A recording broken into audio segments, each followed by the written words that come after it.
que es real, que te sientas así, que está bien, que no pasa nada, pero que aún así tienes que hacer las cosas. Todo lo que es la caja de velocidades, el sistema hidráulico, el sistema de gasolina, y también para las niñas. Creo que es algo que a mí me llena muchísimo, ¿sabes? El hecho de saber que hay gente que se está inspirando, porque realmente antes no tenían esa representación. Cuando llegué y me di cuenta que éramos 11% mujeres, no había mujeres en el área operacional, desafiar los límites de lo que ya existe y hacer algo único, generar un producto único y diferente. Y bueno, allí fue donde se conjugó todo y llegué al mundo de la Fórmula 1. Tenemos otra parte que es el subassembly y final build, que básicamente pues son todos los componentes desde la suspensión, digamos, hacia afuera, y toda la parte del chasis que se le hace un preensamblaje en la fábrica. Generalmente era la más pequeña del equipo y ser líder pues también es un poco difícil ganarse esa credibilidad, ¿no? Lo que he aprendido en estos 3 años, yo creo que la confianza en mí misma y darme cuenta que cuando siento que estoy bien, la mayoría de las veces estoy bien. Estoy bien. Pues hemos hablado con mucha gente de Fórmula 1, momentos a lo mejor de soledad o momentos de mucho trabajo, de mucho estrés, de mucho... ¿Qué hace Dalia para también estar bien? Sí, es una pregunta muy interesante porque... Bueno, muy buenas a todos y bienvenidos a un nuevo vídeo desde el Atelier Barcelona, desde el Atelier Alpine Barcelona, y estamos con Dalia Carolina Ramos. Bienvenida, Dalia. Muchas gracias, un placer estar aquí con ustedes. ¿Qué tal? Acabas de llegar de la lluvia al sol, sí. ¿eh? Ha sido... Sí, bueno, hemos tenido una de las peores semanas de lluvia en Inglaterra, entonces de repente llegar aquí fue como un shock al sistema, pero también muy bien recibida. Muy bien, exacto. Luego hablaremos de los pros y los contras, ¿no? De trabajar en un equipo de Fórmula 1, de estar en Reino Unido y pues a lo mejor que no tienes sol todos los días, vaya. Pero bueno, vamos a hablar de muchas cosas, y es que hoy, en unas horas, estaremos ahí al ladito grabando y charlando con gente del mundo alpín, con unas invitadas de lujo, pero en esta grabación, en este podcast, vamos a hablar de Fórmula 1. Como luego tocaremos Fórmula 1, pero será un poco más superficial, vamos a charlar, y lo primero de todo que te quería preguntar es ¿quién es Dalia, ¿no? ¿Qué papel juegas en Alpine? ¿Quién es Dalia? Bueno, voy a empezar con la parte quizás un poquito menos humilde. Vale. Soy la primera mujer mexicana en estar en una escudería de Fórmula 1. Soy originaria de la Ciudad de México y empecé a trabajar con Alpine hace alrededor de 3 años, un poquito más, Vale. en el verano del 2021.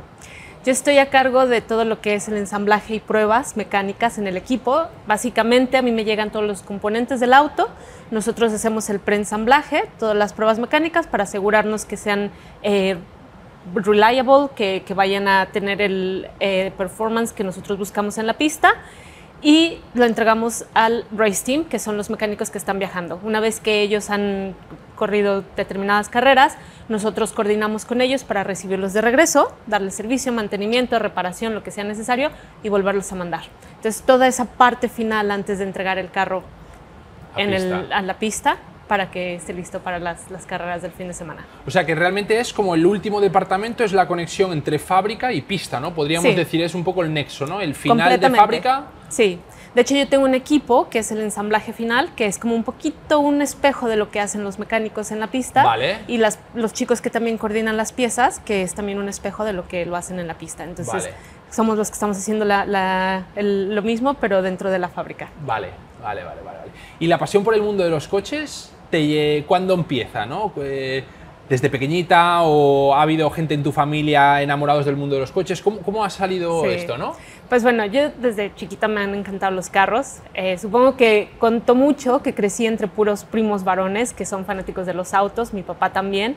Entonces, de hecho, ahorita que llegaba aquí al atelier, me acordé que cuando era pequeña iba todos los jueves con mis primos, salíamos en las noches, y nos gustaba mucho ir a una zona en la Ciudad de México donde hay muchas boutiques de autos como esta. ¡Ostras! Y en las noches veíamos todos los autos deportivos y los autos de lujo a través de los vidrios, y nos encantaba. Era como un hobby que sabíamos que íbamos a hacer todas las semanas. Y bueno, desde entonces fue algo que siempre quise hacer. Yo soy ingeniera y también era ese gusto por la innovación, por hacer algo nuevo, por desafiar los límites de lo que ya existe y hacer algo único, generar un producto único y diferente. Y bueno, allí fue donde se conjugó todo y llegué al mundo de la Fórmula 1. ¿Te formaste para llegar al mundo de los coches o sencillamente te gustaba el mundo de la ingeniería? ¿O cómo te decantaste por la ingeniería? Realmente me gustaba la ingeniería como el concepto. Vale. Los automóviles era algo que me gustaba mucho. Me llamaba la atención la medicina también. Siempre he querido hacer algo que tenga que ver con mejorar la vida de las personas. Vale. Entonces también era un rubro en el cual llegué a pensar dedicarme. Me llamaba la atención el concepto de los nanorobots y todo ese tipo de cosas. Entonces realmente sabía que quería ser ingeniera. Me gustaban las matemáticas, la física, la parte, como ya te decía, de innovación y el reto mental de tener que entender algo y solucionarlo ¿sabes? Y tener esa respuesta, que era algo que yo disfrutaba desde que iba en la secundaria. Entonces, estudié ingeniería mecatrónica, empecé mi carrera en Procter & Gamble, que es algo más farmacéutico. Después me moví al mundo aeroespacial, haciendo turbinas para aviones, y finalmente llegué al mundo de la Fórmula 1. O sea que has tocado mecatrónica, mecánica y electrónica, aeroespacial, Sí. ¿no? Y ahí poco a poco, ¿cómo acabó Dalia en el mundo de la automoción? Pues Ese primer contacto. yo creo que desde que estaba terminando la carrera, estuve buscando trabajos en el automovilismo. Vale. Siempre la primera opción o lo que llegaba a mis ojos era algo diferente, entonces eran buenas opciones, lo tomaba, lo disfruté muchísimo, pero siempre tuve como ese gusanito. Y fue hacia finales del 2020, con la pandemia. Yo estaba a cargo de las plantas de reparación y mantenimiento de turbinas para aviones en Rolls-Royce. Vale. Entonces, bueno, con la pandemia los aviones dejaron de viajar y obviamente pues las turbinas ya no necesitaban reparación y mantenimiento. Entonces empezamos a cerrar fábricas y realmente pues el mundo aeroespacial no sabíamos hacia dónde se iba a ir. Ostras. Y fue allí donde pues fue momento de dar un cambio otra vez, pero creo que sí era buscar un producto que me llamara la atención. La verdad es que tuve la oportunidad de estar en la fábrica de ensamblaje de las Trent 900 y turbinas que están en los aviones más grandes del mundo. Entonces son productos también sumamente emocionantes y después de eso hay pocas cosas que puedan sorprenderte. Yo quería que fuera algo que pudiese sorprenderme, pero también algo que se alineara a mi proyecto de carrera. Yo siempre he estado en el mundo de la manufactura. Me gusta mucho convivir con la gente, estar en las fábricas, estar con el producto de cerca, ¿sabes? Entonces también era como dar ese paso en mi carrera, estar a cargo de un área operacional, de poder imprimir mi huella en un equipo grande, ¿no? De poder llegar y generar el cambio. Entonces creo que se compaginó lo que Alpine estaba buscando en ese momento, en este rol, con que el producto era sumamente emocionante. Entonces creo que en ese momento fue como amor a primera vista. Sí, fue perfecto. ¿Y qué te sorprendió, por ejemplo, el primer mes que llegas a Alpine Fórmula 1? Y segunda pregunta, ¿qué has aprendido con 3 años con perspectiva que dices, bueno, esto ya me lo tomo con más calma o esto sigue poniéndome nerviosa? No sé, sí. Llegas al Alpine, primer mes. ¿Qué se encuentra Dalia y cómo ha transcurrido estos 3 años largos allí? Sí, bueno, yo creo que estando en el mundo de la ingeniería y de la manufactura estoy acostumbrada a estar en un mundo pues predominantemente de hombres y creo que es algo que para mí se ha vuelto normal, el hecho también de ser extranjera. Generalmente era la más pequeña del equipo y ser líder pues también es un poco difícil ganarse esa credibilidad, ¿no? Creo que estaba acostumbrada a ese ambiente, sin embargo, cuando llegué a Fórmula 1 me di cuenta que es todavía un nicho muchísimo más arraigado y muchísimo más cerrado. La gente me decía, pero ¿cómo te aceptaron? ¿Cómo sin venir de una familia de Fórmula 1, sin ser, ¿sabes?, británica, hombre? Y yo pensaba, pues es normal, ¿no? Ellos buscan al mejor candidato y ya está. Pero en realidad no, en realidad es un mundo que todavía, o que apenas se está empezando a abrir, a jalar gente diferente. Y yo no me había dado cuenta. Cuando llegué y me di cuenta que éramos 11% mujeres, no había mujeres en el área operacional, las mujeres que había a cargo pues eran en áreas quizás un poco más de soporte, recursos humanos y algo un poquito más tradicional. Sí fue como algo que no esperaba ver. Pensé que iba a estar un poco más adelantado quizás en ese aspecto de diversidad y sí fue definitivamente una de las cosas que más me impresionó y que no esperaba, ¿no? Que no es algo malo necesariamente, nos estamos moviendo hacia abrirnos a la diversidad. Paridad, claro. Pero sí se siente la diferencia con otras industrias, definitivamente. Y también te repito, el nicho sobre todo, porque yo no tengo ese bagaje que tienen todos los hombres que trabajan a mi nivel. Ellos han crecido, han bebido la Fórmula 1 desde pequeños, sus conocidos, sus familias, todos, mientras que yo básicamente soy nueva. Entonces ese bagaje cultural que no tengo también ha sido un poquito interesante, digamos. Sí, sí, sí. Y lo que he aprendido en estos 3 años, yo creo que la confianza en mí misma y darme cuenta que cuando siento que estoy bien, la mayoría de las veces estoy bien. Estoy bien. ¿No? Porque creo que también eso de llegar nueva y ser tan diferente a veces te hace dudar de ti mismo. Y muchas veces en cuanto llegué, primeras impresiones de cosas que tenía que cambiar, de cosas que tenía que hacer diferente. Y a lo mejor tuvo quien quiso convencerme de que no y a lo mejor les creí. Y después dije, yo siempre he tenido razón. Sí, claro. Sí. Entonces creo que eso ha sido uno de los aprendizajes más bonitos, que si siento que debe ser de alguna manera, lo más seguro es que deba ser de esa manera, ¿no? Y es ganar esa confianza. Qué bueno. ¿Sientes que a lo mejor al principio tú misma tenías como que justificarlo todo, poner barreras, ¿no? Limitar un poco, no ser como a lo mejor súper agradable y cortar un poco, ¿no?, a la gente? ¿Crees que hubo ese punto o no? Sí, definitivamente sí. Creo que fue un poco difícil entender cómo tenía que encajar, ¿no? Porque ya no... La gente que quizás con la cual podría tener más afinidad, pues ya no necesariamente pertenecía al grupo en el que yo necesitaba generar las relaciones, ¿no? Entonces creo que sí fue un poquito difícil como encontrar esos límites y también, bueno, cómo iba a ganar la credibilidad, ¿no?, de la gente que debía tener credibilidad en mí, ¿no? Y eso creo que también fue algo bastante interesante y te repito, creo que ha sido uno de los aprendizajes más bonitos porque pues a veces simple y sencillamente tienes que creértela tú primero para después dejar que ellos lo crean, ¿no? Qué bueno. Pues mira, voy a aprovechar aquí, hacemos un mini corte y luego seguimos. Te voy a lanzar una pregunta y es referente, además, creo que es un tema como muy bonito.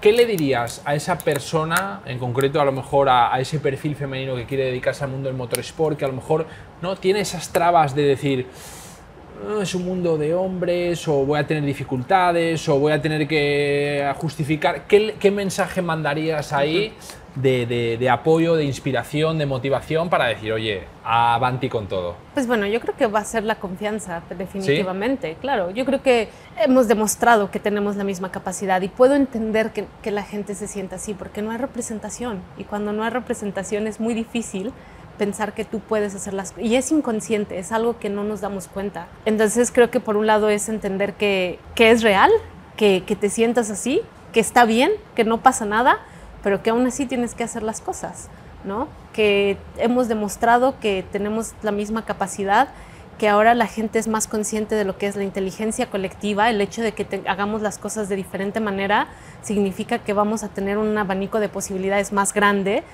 y solamente puede beneficiar, ¿no?, a todo mundo, más que hacer todo siempre de una manera como se ha conocido. Vamos a ir un momento a Dalia, ¿no? Polo Alpine. ¿Cuántas personas trabajan contigo en el equipo?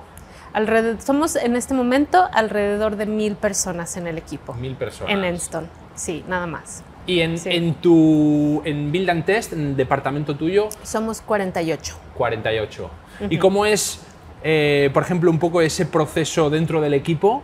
De esos 48 perfiles, ¿hay diferentes tipos de perfiles que hacen pues una tarea u otra? ¿Cómo se reparte ese departamento, podríamos decir?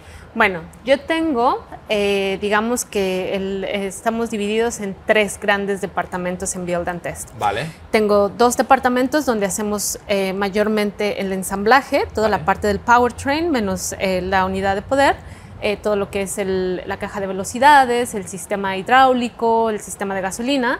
Tenemos otra parte que es el subassembly y final build, que básicamente pues, son todos los componentes desde la suspensión, digamos, hacia afuera, y toda la parte del chasis que se le hace un preensamblaje en la fábrica. También allí, por ejemplo, hacemos los wheel guns que vemos en los pit stops y todo ese tipo de cosas. Y también tengo la parte donde hacemos todas las pruebas mecánicas. Vale. Entonces, todos estos componentes que vemos, les hacemos pruebas individualmente y después a nivel sistema. Tenemos una cama de pruebas, por ejemplo, para toda la caja de velocidades, para todo el sistema hidráulico, la caja de gasolina, y son como los 3 grandes bloques que tenemos en Build and Test por el momento. ¿Y cómo es un día de Dalia ahí? ¿Ajetreado? Sí. Quizá un poquito ajetreado, sí. ¿no? Hay mucho movimiento. Sí. ¿Cuál es tu...? Porque claro, al final como responsable de departamento me imagino que coordinar todos esos grupos, ¿no? Que haya un flujo de trabajo adecuado, que se hagan las cosas, pero desde que llegas un día muy aproximado también, porque al final en el canal es también muy enfocado a estudios, inspiración, gente joven que quiere llegar a la Fórmula 1, ¿no? Y una pregunta que se repite mucho es, vale, pero he entendido lo que hace en el departamento, pero ¿y cómo es un día a día en planta, ¿no? Sí. ¿Cómo es un día a día de Dalia? Bueno, sí, es siempre muy ajetreado y muy impredecible. Creo que empezaría diciendo que una de las cosas por las cuales a mí me encanta mi trabajo es por lo que significa para la gente. Yo siempre he entendido que trabajo para mi equipo, ¿no? Que yo estoy allí para asegurarme que ellos estén bien. Esa es mi prioridad número 1. Entonces, generalmente llego con un montón de planes de lo que quiero hacer sobre estrategia, de quizás cosas que tenemos que resolver de manera inmediata, pero siempre hay algo que tiene que ver con la gente que interfiere y que hay que atenderlo y que siempre va a ser una prioridad, ¿no? Pero bueno, digamos en términos generales, por la mañana siempre tenemos una junta con todas las áreas operacionales y de soporte, digamos por ejemplo compras o la parte de calidad que también nos apoyan. Tenemos una junta para ver cuáles son las prioridades del día, algún problema que tengamos y así es como se empieza el día, ¿no? Para todos. Y ya con eso, generalmente, pues me encanta pasar tiempo en el piso de producción con los chicos, atendiendo cualquier cosa, fallas o cosas importantes que sepa, problemas que están resolviendo, si necesitan algún apoyo. Y también algo muy importante es que me gusta mucho asegurarme que alguna parte del día lo dedico a la estrategia, porque creo que en un ambiente como Fórmula 1 siempre hay bomberazos, siempre hay problemas, siempre hay cosas que atender, ¿no?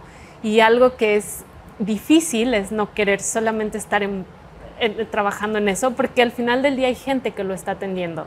Y muchas veces a mí me corresponde apoyarlos, ayudarles a destrabar algún problema que tengan con otra área, pero digamos que lo más importante cuando es un problema así lo resuelven los chicos. Entonces, por más emocionante que es para mí estar allí y ver cómo están desarmando todo y por qué falló la bomba de gasolina, además, pues es también dejarlos hacer eso y yo dedicarme a la estrategia, cómo podemos seguir mejorando, qué es lo que tenemos que hacer.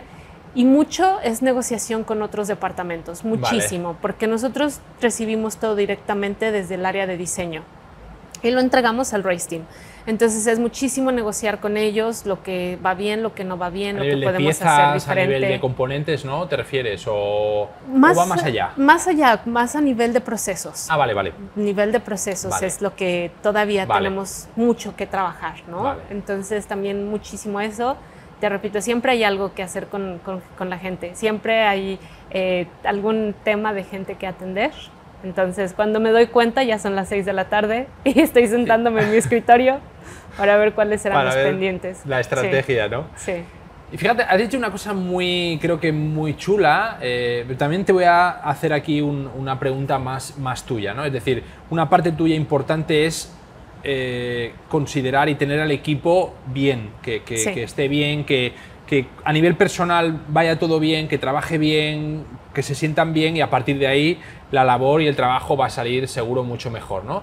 ¿Cómo se cuida Dalia? Es decir, a nivel, claro, estás en otro país, con otro clima, en otro ambiente, me imagino que hay una parte muy bonita de trabajar en Fórmula 1, pero luego también decir, oye, pues es que también hay muchos momentos de, no sé, hemos hablado con mucha gente de Fórmula 1, momentos a lo mejor de soledad o momentos de mucho trabajo, de mucho estrés, de mucho... ¿Qué hace Dalia para también estar bien? Sí, es una pregunta muy interesante porque es cierto, yo siento que cuando estoy en el trabajo yo proveo, ¿sabes? Yo cuido de la gente. Pero claro que llega un momento en el que digo, bueno, pues tengo que empezar. Claro, sí. Exacto. Sí, es muy importante. Creo que soy una persona muy disciplinada. Me gusta mucho pasar mis tardes en el gimnasio y Vale. realmente creo que es mi manera de manejar el estrés, de manejar mi salud mental inclusive. Y de hecho es la manera también de ponerle un fin al día laboral. Al día laboral. Porque los podría días... alargarse, Sí, podría ser interminable. Sí, entonces... Sí, soy muy disciplinada con el hecho de decir, aunque sea 1 hora, pero yo voy a ir al gimnasio lunes a viernes. Cuando trabajo, cuando no trabajo, entonces nos podemos relajar. Relax, claro. Exacto. Pero eso mucho. Últimamente sí he empezado a hacer yoga, todo ese tipo de cosas. Y yo creo que eso también es mucho, es la manera en que yo estoy en contacto conmigo misma. Y la verdad es que también hay muchas veces que hay que pedir ayuda, ¿no? Afortunadamente, pues todavía hablo muchísimo con mis papás. Mi esposo también es una persona con una personalidad complementaria a la mía, mucho más relajado, mucho más tranquilo, que me ayuda como que a ver esa mix, otra el parte. yin yang, ¿no? Sí, Exacto, completamente. exacto. Entonces, creo que es eso y la verdad es que cuando puedo, yo siempre me escapo, viajar, estar los fines de semana, ir a algún lugar nuevo, salir. Por más cansada, triste, deprimida, lo que esté, es muy raro que yo me quede en casa, muy raro, porque sé que eso no va a ser nada bueno para mí y siempre me obligo a hacer algo que sé que me vaya a ayudar. Sí, qué buen tip. O sea que principalmente el tema del deporte es algo que, Sí. que te ayuda, es como un reset, ¿no? Un reset corporal y mental, sobre todo, Completamente. ¿no? Y ya es como... Completamente, Es verdad, sí. Para mí es algo muy importante, inclusive cuando estoy de vacaciones, pues no. Buscar un ratito o dar caminatas. O... No, completamente. Y cuando vuelvo a mi rutina es como el cuerpo, ¿sabes? Lo nota. Sí, es como realmente lo necesitaba. Sí. El lunes estaba un poco triste porque las lluvias, mi carro se descompuso y demás. Me dice mi esposo, vete al gimnasio. Es que no quiero. Dice, pero a ti te hace bien eso. Te hace bien. Te vas a ir y te vas a sentir mejor. Y él me decía, pero ya te conoces. Sí, pero no tengo ganas. Pero eso te va a hacer bien. Ok. Y acabaste yendo y acabaste... Claro, Sí. Me siento mejor, ¿sabes? Sí. Y es tener como esa disciplina de, aunque no quiera, sé que esto me va a hacer bien. Sí.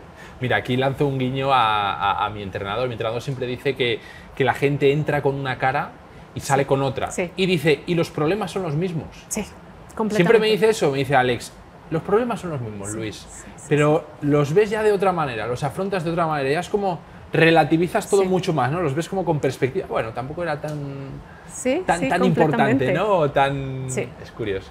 Sí. Lo más bonito y lo más complicado de trabajar en Fórmula 1. ¿El clima es algo que dices, podría salir un poco más el sol? Joder, no. Sí.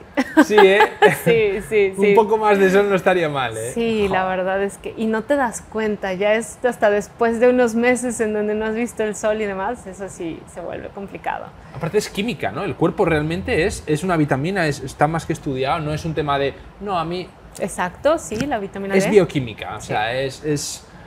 Sí, claro, y bueno, obviamente también el color de piel, se necesita más exposición al sol para poder generar vitamina D y todo eso. Entonces, la verdad es que eso sí es difícil. Obviamente, pues el estar tan lejos de mi familia, para mí siempre va a ser muy relevante. Sí, siempre. Soy muy cercana a mi familia y afortunadamente, y sí es algo que, pues sí, de repente se siente un poquito la soledad. Ya. Sí, definitivamente. Pero es una industria muy bonita. Creo que el hecho de que tanto la recompensa como también los problemas sean tan inmediatos, todo está tan tangible e inmediato que la adrenalina está todo el tiempo, no te aburres, o sea, tú puedes tener un día aburrido en la semana y al día siguiente ya le volviste a encontrar sentido a todo porque algo pasó y te levanta y te despierta. Y también soy muy consciente de la visibilidad que está habiendo y también para las niñas, creo que es algo que a mí me llena muchísimo, ¿sabes? El hecho de saber que hay gente que se está inspirando porque realmente antes no tenían esa representación, ¿no? Y creo que el hecho de ir abriendo esos caminos para mí también es algo que hace que valga la pena los días difíciles, definitivamente. Qué bueno. De hecho, esto yo creo que es un poco el objetivo de este podcast. Hablábamos del deporte, hablábamos de las próximas generaciones, de la charla que luego tendremos pues con Tamara Icardo, con gente del Orient Express, un poco todo ¿no? Primero de la importancia del deporte, tendremos gente del mundo del deporte, que será muy chulo también interactuar, de la importancia del deporte y luego, pues esto, ¿no? De decir, oye, que estoy inspirando Sí.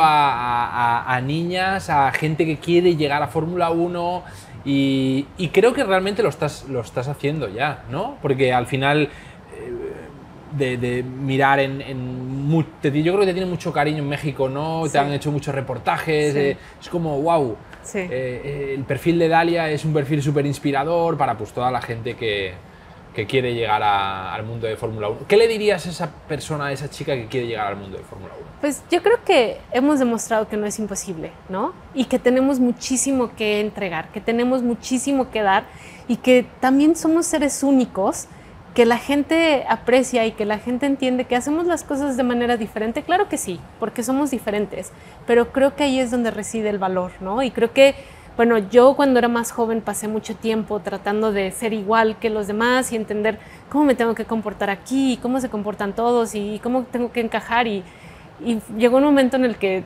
fue demasiado, tuve que salir del país y llegar a un lugar súper remoto, una fábrica súper remota donde ni siquiera podía entender bien el idioma, como para poder descubrirme a mí misma y poder decir, bueno, yo soy así, así me comporto, soy súper directa, por ejemplo, que es algo que a veces puede chocar un poquito con la cultura inglesa, pero la gente lo entiende, lo aprecia.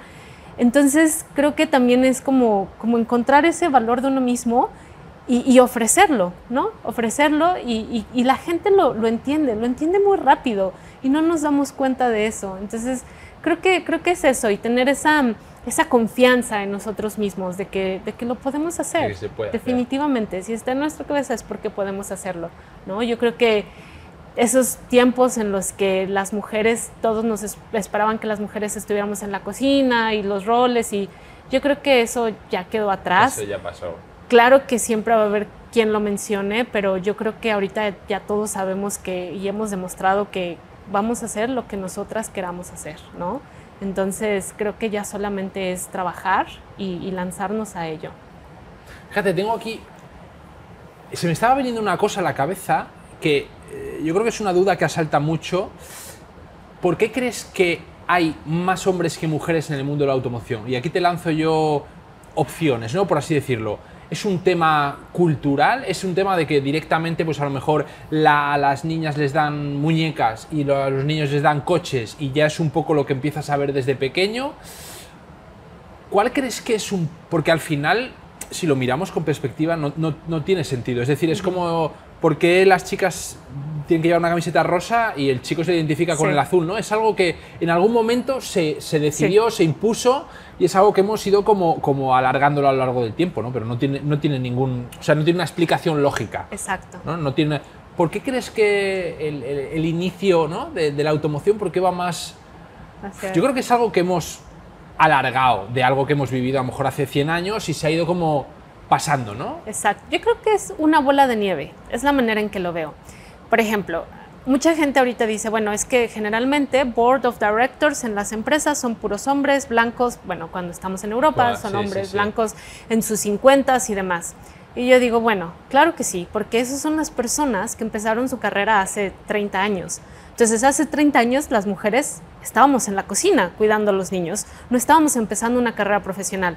Entonces, no puedes debatir o culparlos por ser los directores y los CEOs el día de hoy, ¿no? Lo que sí puedes debatir es por qué no estamos empezando nosotras nuestras carreras profesionales para que en 20 años seamos nosotras las que estemos allí. Sí. Y yo creo que esa es la bola de nieve, ¿no? Algo que a mí me causó mucha curiosidad el otro día, alguien me desafió, porque yo solo tengo una hermana y mi hermana también es ingeniera. Vale. Entonces mi papá siempre fue el que nos metió como la parte de los deportes y la parte de los carros y todo ese tipo de cosas.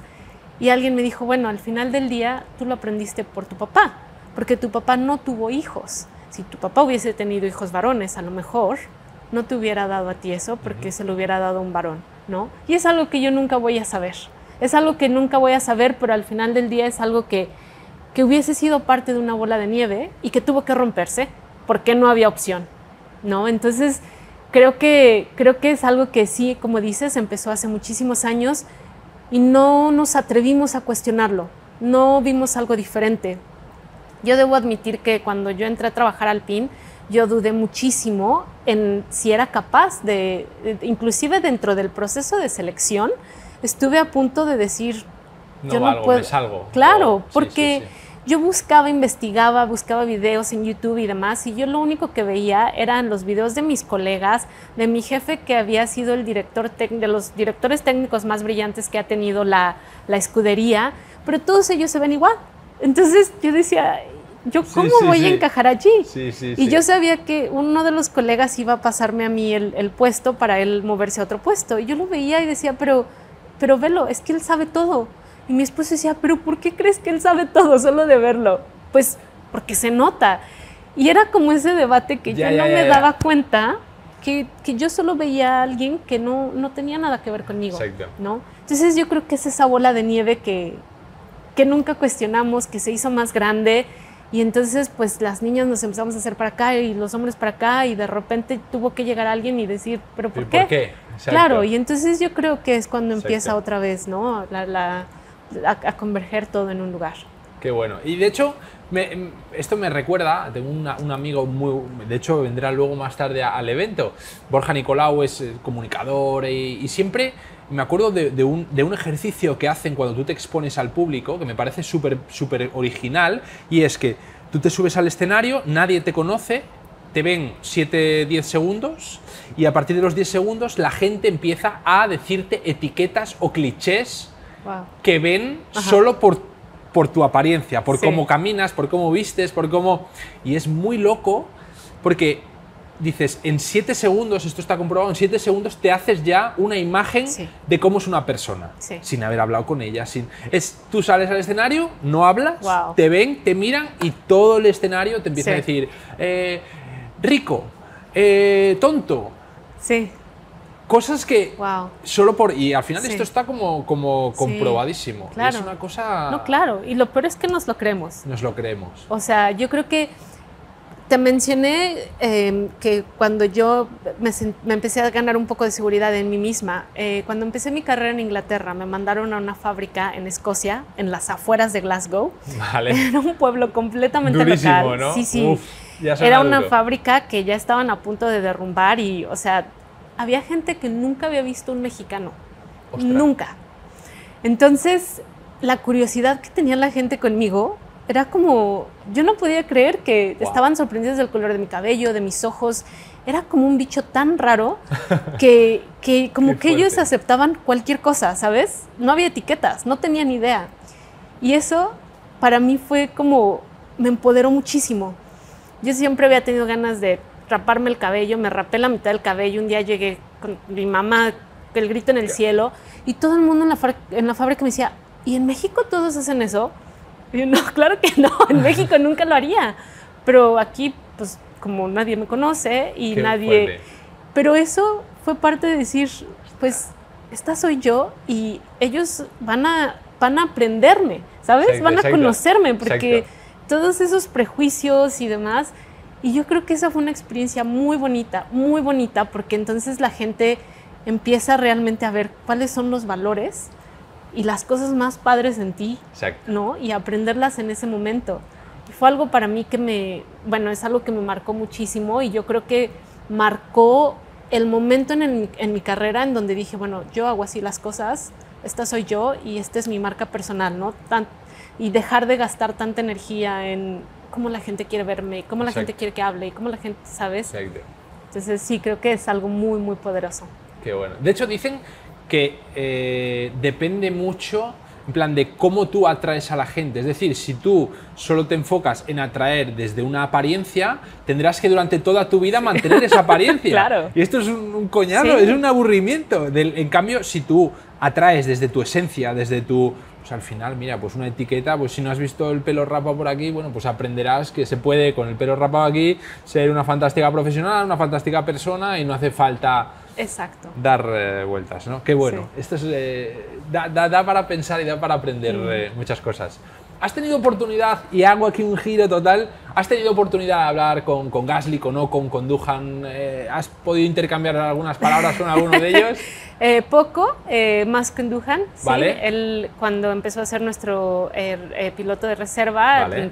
una de sus primeras carreras fue en México, me parece que fue en el 2021. Vale. Entonces con él fue con el que he convivido, platicado un poquito más. Pero sí, pasan tiempo en la planta, pero generalmente están, bueno, haciendo su trabajo. El seat fit de los asientos, eso los hacemos en mi departamento. Vale. Pero bueno, sí, también es mucho pues estar trabajando más que otra cosa. Sí. ¿Cómo es un seat fit? Mira, esto es curioso. Cuéntanos Sí. así rápidamente.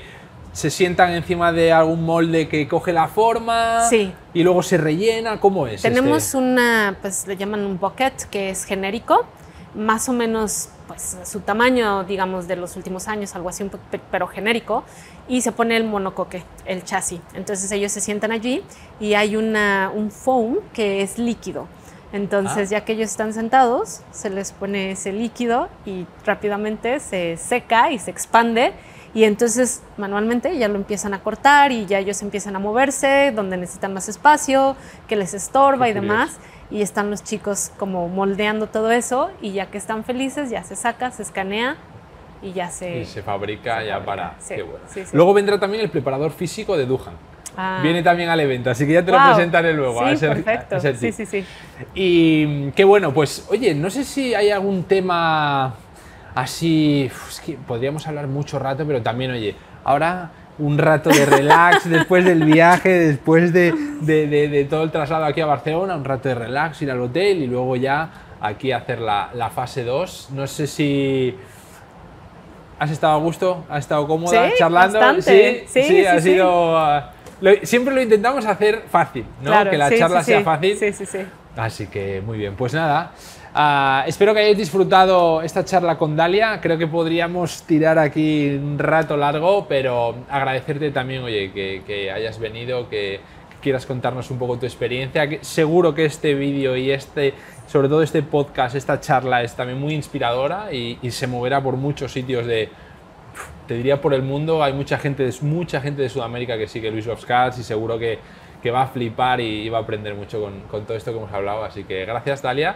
Muchas gracias. Gracias por la invitación. Y os invito, como siempre, a que os suscribáis, porque va a haber contenido muy chulo. La siguiente charla que vamos a tener con personalidades de Alpine, entre las que estará Dalia, también la tendréis en el canal, así que os invito a que os quedéis. Dalia, te liberamos. Muchas gracias a todos y nos vemos en el próximo vídeo. Un fuerte abrazo. Hasta luego, chicos.